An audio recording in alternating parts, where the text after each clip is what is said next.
최초로 운영위원장 모시겠습니다. 어서 오십시오. 네, 반갑습니다. 예.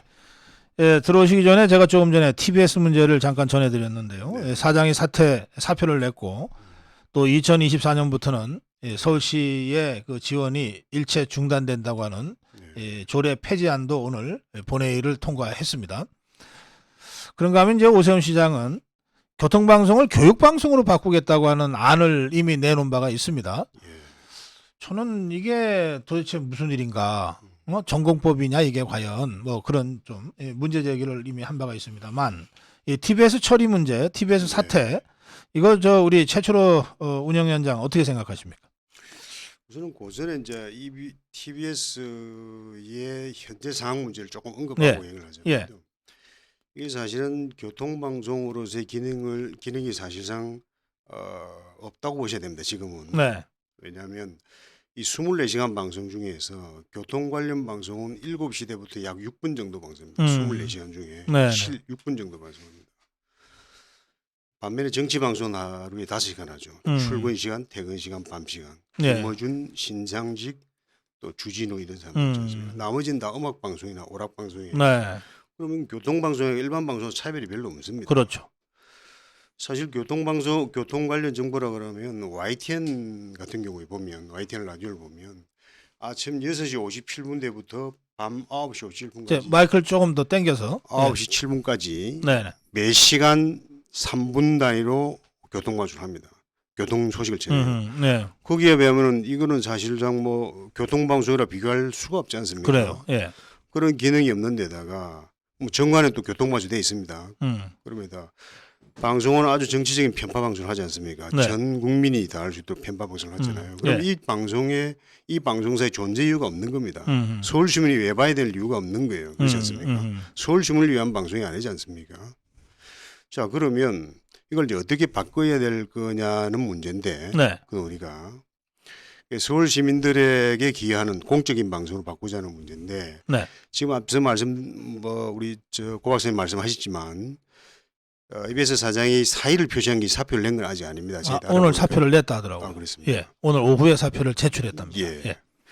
그리고 이제 오늘 오후에 말씀드리겠지만 이제 2024년부터 네. 320억 지원을 중단하기로 했지 않습니까? 근데 저희는 제가 보기에는 그 방법들이 좀 나름대로 다 문제가 좀 있다고 봅니다. 네. 우선은 지금 말씀하신 서울시장의 교육방송 전환 방송은 네. 그게 이제 본인들 입장에서는 과거에 그 포괄적 의미에서 이야기한 얘기라고 얘기를 해요. 그게 네. 반드시 하나의 방향은 아니고. 네. 근데 그렇다 하더라도 교육방송은 실제 우리 교육방송이 EBS가 약 1년에 2,200~300억 쓰지 않습니까? 그리고 네. 질에 대해서는 크게 불만이 없습니다. 예. 1년에 320억 쓰고 있는 교통방송이 2,000억 이상을 쓰고 있는 이 교육방송의 질을 따라가기 어려울 겁니다. 그렇잖아요. 예. 그리고 차별성이 없는 거예요. 네. 왜 서울 시민의 돈을 가지고 기존의 교육방송이 있는데 이걸 또 만듭니까? 그러지 않습니까? 중복의 문제, 차별성의 문제, 더 잘할 수 있는 문제에 대해서 봉착하게 되는 거죠. 그래요. 그래서 지금 시장 입장에서는 뭐냐면 TBS의 사장을 바꾸겠다는 문제가 좀 더 현재 접근하고 있는 방법이라고 알고 있고요. 서울시에서는 오늘 통과시켰지만 예산을 아예 근본적으로 엄지하는 방법이 있지 않습니까? 네. 근데 두 가지 다 저는 조금씩 문제가 있다 봐요. 우선은 그 320억을 전액 지원하지 않는 방법은 네. 이 방송에 문제가 있다고 보는 분들 입장에서는 대단히 속 시원할 겁니다. 한 방에 해결하는 측면이 있지 않습니까? 네. 한꺼번에.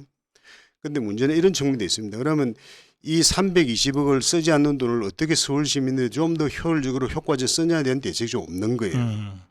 그다음에 또 하나는 뭐냐면 이게 종사자가 한 300명이 좀 넘는 걸로 알고 있는 것 같아요.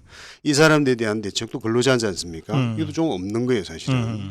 그러니까 이분들이 거리로 나가서 노동단체와 연계될 때의 어떤 그 사회적 불안 요소 있지 않습니까? 또 확대되는 문제, 이런 문제에 대해서도 조금 더 신중한 접근이 필요하다고 보이고요. 네. 서울시장이 지금 검토하고 있는 사장 교체 방법도 저는 적절하지 않다고 봅니다. 왜냐하면 이게 지금 내부 직원들 다수가 어떻게 지금 뭉쳐 있는 상태냐 그러면 이강택 사장은 문제가 많지만 적어도 돈을 많이 벌어주는 김어준 방송을 왜 없애야 되느냐, 지켜야 된다. 이걸 아주 똘똘 뭉쳐가 있는 거예요. 그리고 또 우리 전임 사장이 이 정치적으로 편향된 사람들을 특정 행시로 뽑아가지고 또 거기서 그 친구들이 주도권을 행사하고 있는 친구가 있는 거예요. 예. 그러면 자 사장을 그렇게 혼자 바꾼다 해서 이 안에 김무준을 지키겠다는 사람들이 있지 않습니까? 그다음에 또 정치적으로 편향된 친구들이 주도권을 쥐고 있는 이 문제들이 네. 사장과 직원들의 갈등이 정복되고 문제는 해결되지 않고 그래요. 그 가오로 돌아보면은 MB 정부 초기 때 YTN의 구본홍 씨나 MBC의 김재철 차장 같은 경우도 내부 직원들 간의 갈등으로 장기화돼서 네. 그 문제가 조기 봉합보다 오히려 또 다른 갈등을 야기했던 문제가 발생하지 예. 않습니까? 저는 그런 문제가 자칫하면 시장의 부담으로 다 갈 수 있다고 봅니다. 그래서 저는 이렇게 생각합니다. 이게 해법을 저도 지금 방송에 한 33년째 근무하고 있습니다만은 가장 중요한 거는 이거를 서울시민에 복무하는 320억을 서울시민에 복무하는 시민들을 위해서 서울시와 서울시민들을 위해서 써야지 하는 공적 기능이 활발히 활성화되는 방법. 사실은 교통방송 본연의 역할을 할 수 있도록 정상화시키는 게 저는 답이라고 봐요. 예. 그 방법도 있을 수 있고 또 하나 방법은 저는 이렇게 생각하는데요. 이게 서울 시민과 서울시와 서울시의회가 소통하는 플랫폼 있지 않습니까? 네. 예를 들면 우리 서울시에 지금 25개 구가 있지 않습니까? 네. 여기에 거의 매일 문제들이 쏟아지다 하지 않습니까? 그런 문제를 서울 시민들이 제기하고 서울시나 서울시의회가 답변하는 거죠, 공무원들이. 그래요. 또 예. 시장이 답변하는 네. 거잖아요. 근데 거기에 예를 들면 이렇습니다. 이번에 지난 8월 달에 수해가 났지 않습니까? 강남에 9명이 죽거나 실종됐지 않습니까? 그때의 공무원들이 서울시 공무원들이 경찰이 구청에서 브리핑할 게 아니고 현장의 불편을 겪었던 그 시민이 나타나서 그때 배수 시설은 이렇게 안 됐고 그때 지하철은 이렇게 안 움직였고 네. 이런 얘기를 들려줘야 돼요. 그 목소리로 생생한 예, 목소리로. 알겠습니다. 그래서 서울시에서 관련된 공무원이나 이런 분들이 진솔하게 답변하고 처리하는 거죠. 이태원 문제도 좀 마찬가지로. 그래요. 예. 이태원 문제도 사실은 그 당시에 겪었던 사람들이 그 당시에 이런 문제가 발생했고 대처가 안 됐다. 이런 문제들을 이야기하고 서울시 공무원들이 제대로 이야기하고 네. 일주일에 한 번 정도는요. 시장이 나타나서 또는 의회 의장이 나타나서 설명해 주는 게 필요하다고 봅니다. 그런 문제들이 어떻게 처리됐고 네. 어떻게 마무리됐다는 문제도 이야기해 주는 거 있잖아요. 알겠습니다. 예. 제가 이걸 왜 이야기하냐면요. 영국의 BBC가 의회 채널을 가지고 있지 않습니까? 그런 우리처럼 국가가 아니고 BBC 가지고 있는데 네네. 거기에 그 의회 채널이 가장 대단히 인기 있었어요. 국민들인데 제가 10몇 년 전에 갔을 때 네네.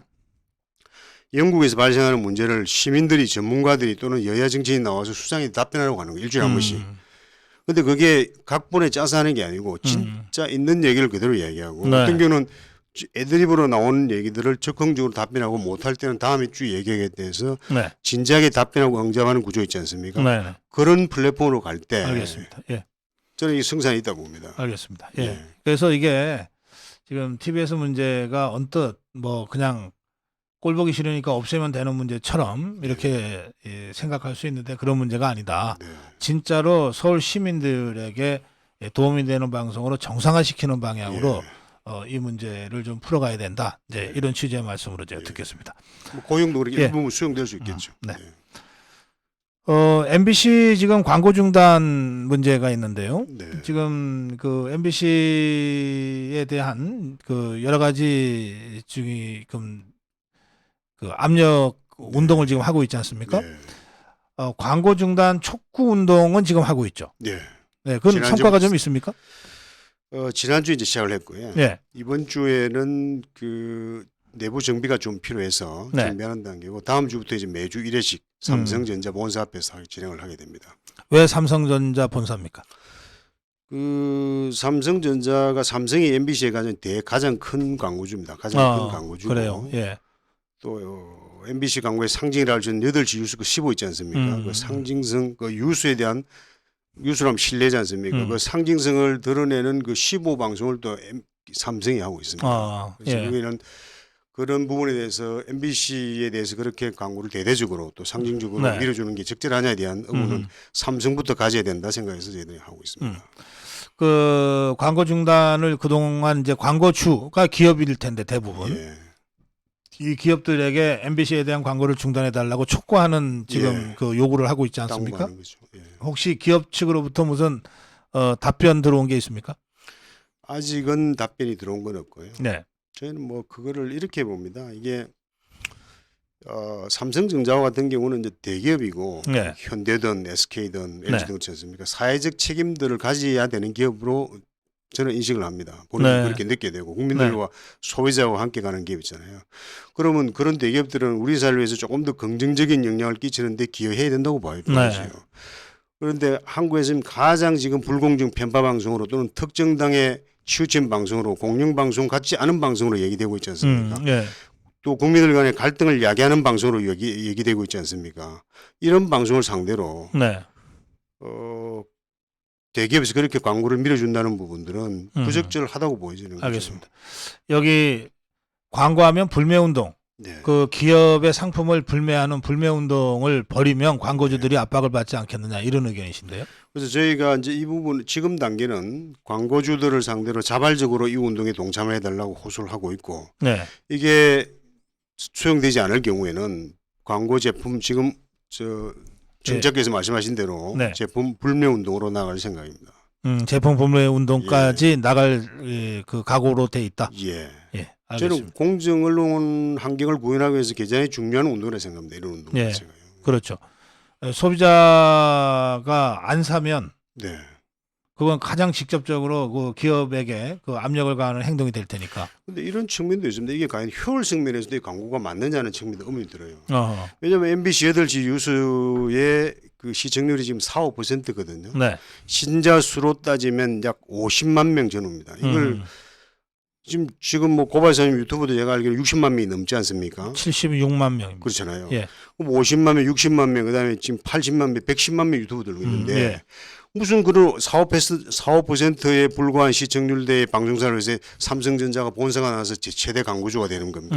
아까 말한 사회적 책임이라는 면에서는 그다음에 효율성 면에서 말이 안 되는 거예요. 네네. 그러니까 삼성에 대해서 무슨 오해가 생기냐면은 지금 주말마다 아시겠지만 광화문이나 또는 용산에 가면은 이 정부를 연말까지 끌어내리겠다는 운동들이 벌어지고 있지 않습니까? 좌파라고 이야기하는 분들 있잖아요.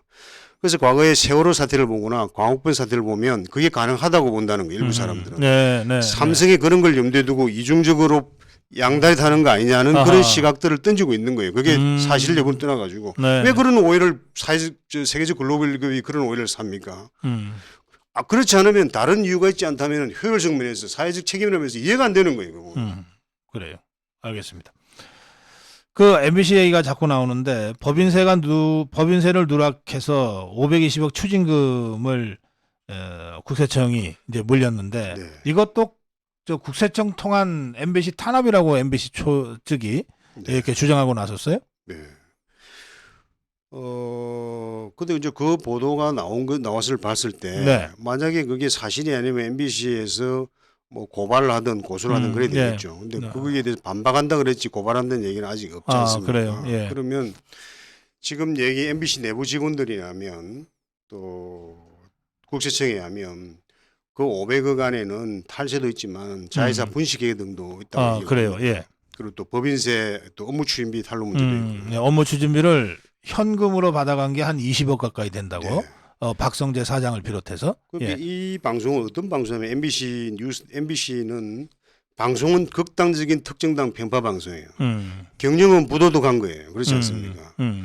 그러니까 총체적으로 이 말씀 드려보겠습니다. 제가 아까 말씀드린 데에 원래 그 업무 추진비 있잖아요. 네. 그게 전임 그러니까 이 문재인 정부 때의 사장 최성호 씨 앞에까지는 200만 원이었다 그러거든요. 그것도 네. 좀 부적절했대요. 그 찝찝해서 그렇게 받는 경고를 받는 게. 그러고 그 당시 박문진 이사 중에 일부가 이 현금으로 받는 것들이 부적절하다는 지적이 있었다는 거예요. 내부적으로. 네. 근데 강행을 했는데 이 문재인 정부 때 임명된 사장이 300만 원 올린 거예요. 또. 근데 그 돈의 성격은 이런 겁니다. 이게 그러면 보도에 따르면 이거잖아요. 그게 업무 추진비로 썼다 현금이지만. 근데 뭐 예를 들면 경주사비 등에 의해서 이렇게 돼 있단 말이에요. 네. 보도에. 근데 MBC 내부 임원들에 의하면 무슨냐면 경주사비는 별도로 또 받는다는 얘기예요. 예. 그럼 경주사비가 아니라는 얘기거든요. 그럼 이분은 무슨 문제가 있냐면 이 업무 추진비를 현금으로 받는 문제는 MBC로 보면 이건 법인세 그 탈루 의혹이 있는 거예요.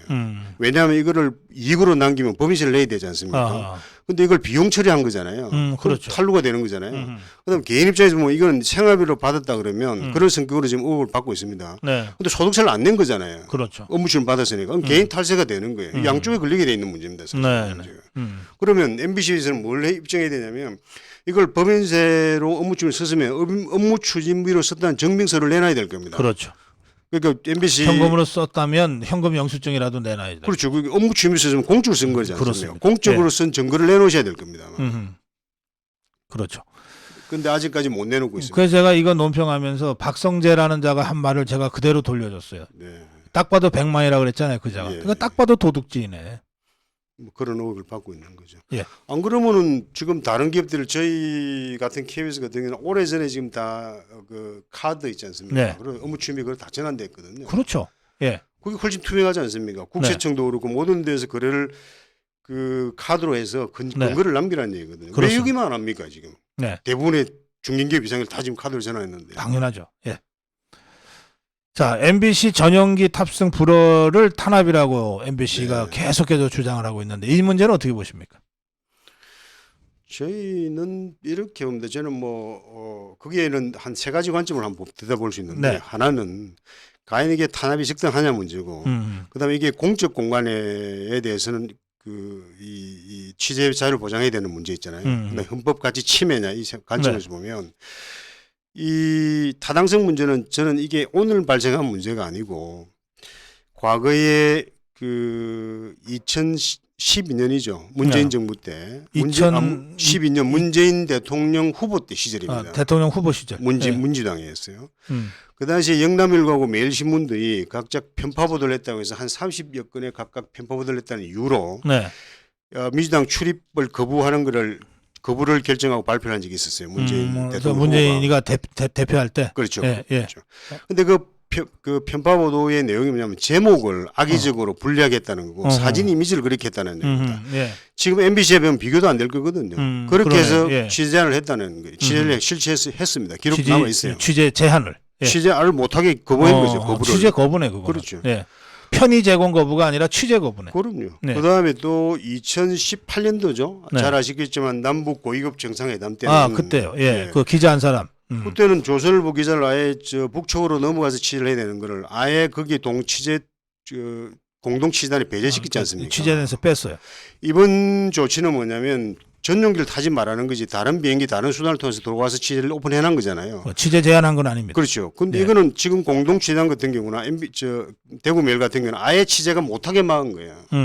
근데 그때도 이 지금 얘기하는 언론 노조나 언론 노조의 그 편향된 단체들이 주장하는 이런 식의 언론 자유 침해라는 얘기를 제가 이렇게 좀 극렬하게 한 적을 본 적이 못했습니다. 거기는 이런 게 있을 겁니다. 아마 이런 편파 보도에 대한 부분은 조금 더 따지면 과거에 이명박 정부 때도 있었고 네. 노무현 정부 때도 있었고 막 네. 그랬었어요. 그런 것들이 노무현, 이명박, 문재인 정부 때까지 계속 발생했는데 네. 그런 네. 것들은 이렇게 저는 봅니다. 뭐냐면 네. 기본적으로 언론 자유가 무한히 보장되는 게 아니고 네. 편파 왜곡 보도의 부분은 일정 부분 제한이 불가피하다는 측면이 있었고 네. 거기에 대해 공감대를 형성이 됐기 때문에 과거에 네. 그처럼 반발을 안 했다고 봐요. 저는. 그렇지 않습니까? 네. 개별 사안에 대한 타당성 따져볼 문제지만 근본 정신은 뭐냐면 편파 왜곡 보도에 대해서는 제재가 필요하다는 사회적 공감대나 네. 여야 정당을 가려서 여야 정당 모두 그런데 공감했기 때문일 겁니다. 그리고 또 하나 제가 지적하고 싶은 거는 뭐냐면 아니 이게 과연 언론 자유를 침해하는 헌법적 아니 침해라 그러면 이게 다 공통적으로 적용되지 왜 그런 헌법적 가치 침해가 특정 당을 가려서 적용됩니까? 그게 민주당은 제외가 되고 왜 타당만 보수당만 그게 적용이 됩니까? 그게 결론적으로 저는 이분들 이야기하는 게 설득력이 없다고 봐요. 그래요. 예. 저희 공원의 언론 자유가 보장돼야 된다 확신을 가지고 있지만 그게 무제한 자유가 아니고 왜곡 편파 허위 보도를 하는 언론사는 제한이 돼야 된다고 봅니다. 그렇지 않습니까? 근데 말이에요. 이 대통령실의 네. 그 편의 제공 거부거든요. 예. 네, 이건 선의에 의한 편의 제공이죠. 예. 이것을 이제 거부한 건데 이걸 가지고 언론 탄압이라 MBC가 주장하고 나오자 다른 언론들의 보도 태도가 보니까 예. 지금 우리 최철호 위원장 말씀하시는 것처럼 얘기하는 언론이 거의 없었어요. 네. 다 너무 심하다 네. 뭐 이런 식이에요. 그래서 제가 이걸 쭉 보면서 야 이게 언론계라고 하는 게 진짜 동업자 의식이 그냥 꽉 차 있는 대로구나 그런 생각이 들었어요. 제가 좀 너무 이 편향적으로 보는 겁니까? 저는 언론 지금 고박사님 말씀에 일리 있다 생각하고요. 예. 특히 이태원 참사 보도도 마찬가지고 예. 지난번 9월 20일 날 대통령 미국 발언 논도 예, 마찬가지입니다. 그렇죠. 예. 거기 MBC가 비속어 논란이나 바이든 날리면 미국 한국의 구분 논란을 벌렸을 때 네. 사실상 5개 공영 언론사 따라하고 다른 신문사가 혹시 쳐질까 싶어서 같이 편성한 거지 않습니까? 예, 예. 그러고 나서 그 뒤에 결국에 국내 소리 전문가들이 나타나서 했던 말이 뭐냐면 이게 정확하게 뭔지 모르겠다는 얘기잖아요. 네, 네. 그럴 때 임의로 갖다 붙이지 임의로 해석하지 말라는 얘기잖아요. 그런데 이거에 대해서 반성하는 태도가 없었거든. 네. 이미 엎질러 놓으니까 그렇잖아요. 네. 그런 부적절한 동업자 행태들이 이번에 계속해서 반복되고 있다고 보여요. 네. 그러니까 언론이 제자리를 가져가려면 공정 언론이 구현되려면 언론 스스로 대단히 반성하는 게 필요하다 보여요. 그럼요. 예. 제가 하나만 더 예, 말씀드려볼까요? 그러시죠. 그 이번에 이태원 참사 때 보면은 그 피해자들, 사망자들, 시신들이 막 처음에 초기에 엄청 보도했지 않습니까? 그래요. 공영방송마다. 근데 그거는 뭐냐면 2014년 4월달에 이제 세월호 사고 이후에 네. 우리가 자극적인 장면, 충격적인 장면들 쓰지 말자고 보도주의를 만들었습니다. 아하, 예. 언론계 스스로. 그렇죠. 예. 미국이나 서유럽 같은 건 영국이나 프랑스도 이미 만들어졌어요. 네. 그래서 그런 데에서는 시신이나 자극적인 장면을 쓰면 안 된다고 돼 있어요. 이게 네. 피해자나 사망자에 대한 그 명예훼손이 되고 가족들에 대해서는 2차 피해가 가해가 되고 되죠. 국민들에 대해서는 트라우마를 남기지 않습니까? 네. 문제를 원인을 규명하고 해결하는 데 도움이 안 된다는 거거든요. 네. 근데 한국 언론들은 뭐냐면은 저거 보는 그런 원칙들이 있고 그런 보장이 있고 그러면서 보도지식을 만들었음에도 불구하고 그냥 무진장 보고한 거예요. 시신들을 갖다가. 네. 오죽 심했으면 국민들이 트라우마를 예측했습니까? 그때야 멈춘 거예요. 그러고 네. 나서 거기에 대해서 잘못된 얘기를 아무도 안 하고 있습니다. 이 언론사가 이래 되겠습니까 이게? 그렇잖아요. 그리고 무슨 틈만 나면 국민 인권 얘기하고 그러지 않습니까? 네. 어떻게 그런 얘기를 본인 스스로 그렇게 하지 않으면서 어떻게 그런 얘기를 합니까 그걸 갖다가. 그래요. 저는 뭐 우리 언론 스스로 통렬한 반성이 필요하다고 생각해요. 진영 나누게 하지 말고. 네. 지금 이제 우리 댓글 중에 그 제가 동업자 의식을 이제 말씀드렸더니 동업자 의식이 아니고 민노총 단일 대우 아니냐 이런 이제 댓글도 올리셨는데 두 가지가 같이 있다고 좀 봅니다. 예.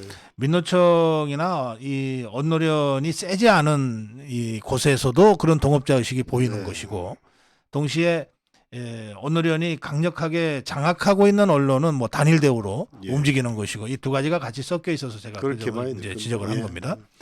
자, 그건 그렇고요. 그 조금 이제 이태원 참사 보도 관련해서 이제 그 우리 언론 스스로 이 네. 최소한의 자정도 하지 못하고 있다. 네. 이미 세월호 참사를 겪으면서 언론 자체적으로 네. 이 보도 어떤 원칙 같은 것들을 다 공유하고 있는데도 이게 지켜지지 않았다. 이거 네. 왜 그런 겁니까? 선정적인 보도 때문에 그렇습니까? 아니면 뭔가 이거 가지고서 뭐 정권을 한번 흔들어 보겠다고 하는 것입니까? 두 가지로 안 봐야 되겠습니까? 이 5개 공영 언론을 비롯한 그 친민주당 색채를 과도하게 늘어낸 언론들은 예. 여전히 승복하기 싫은 거죠. 또 네. 이해관계가 맞물려 있기 때문에 네. 정권이 바뀐 불이익을 받고 정권이 본인들이 원하는 정권이 들어서게 되면 지금처럼 무한한 혜택을 본다는 이해관계가 맞물려 있다고 저는 보입니다. 이게 하나 작용하는 것 같고 네. 또 한편에서 뭐냐면은 우리 언론들 좀 신중하지 못한 처신 있잖아요. 따라가기 처신 있잖아요. 예. 그러니까 아까 말씀하신 세월호 사건이 되든 또는 바이든 논란이 되든지 있잖아요. 네. 그런 경향성이 늘 봐왔지 않습니까? 그래서 그러니까 그런 중심을 명확하게 언론사로서의 어떤 가치나 원칙들을 지키는 이보다는 좀 경향성에 따라가는 네. 우리 스스로 좀 선정적이고 따라가는 그런 어쨌든 언론 행태들이 있죠. 관습들. 네. 가급이 더 나아졌습니다. 저는 가독이로 봐요. 네. 이 두 가지가 같이 물려가 있다고 저는 보여집니다. 알겠습니다. 그 지금 이태원 참사 보도 관련해서 지금 명단 공개까지 지금 나갔습니다. 예. 아주 표현적인 이 망동들을 하고 있는데 여기에 또 뭐 성공의 신부, 가톨릭 신부의 예. 그 표현적인 그 그림과 글들이 지금 같이 나와 있고요. 예. 그런가 하면 천주교 정의구현 사제단의 대표 신부라는 사람은 박주환 155명을 네. 이름을 다 읽었어요. 예.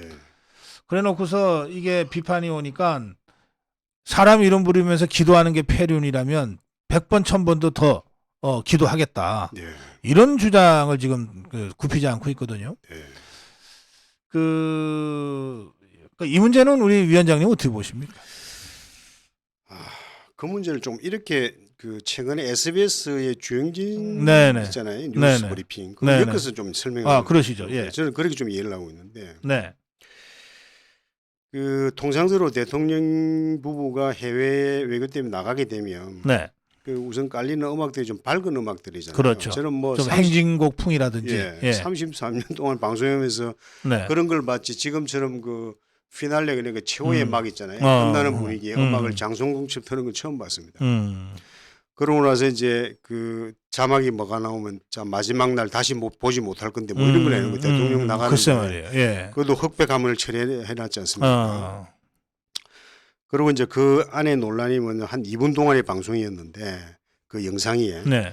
한 20초가 뭐냐면은 지금 정부 쪽 입장을 얘기하는 거고 1분 40초가 정부 측이 잘못됐다는 얘기를 하는 편파적인 영상입니다. 네. 안에 알맹이는 뭐냐면 왜 MBC가 탑승 거부가 돼야 되는 이유를 한 20초가량 얘기했고 이게 부당하다는 얘기를 깔았던 게 그 뉴욕 발언 있지 않습니까? 날리면 이것들에 대한 해명하는 것들이 주로 1분 40초를 깔아놓은 거예요. 네. 그런데 그 물론 SBS도 그걸 이제 동조한 거죠. 그 당시에 MBC 네. 입장에서.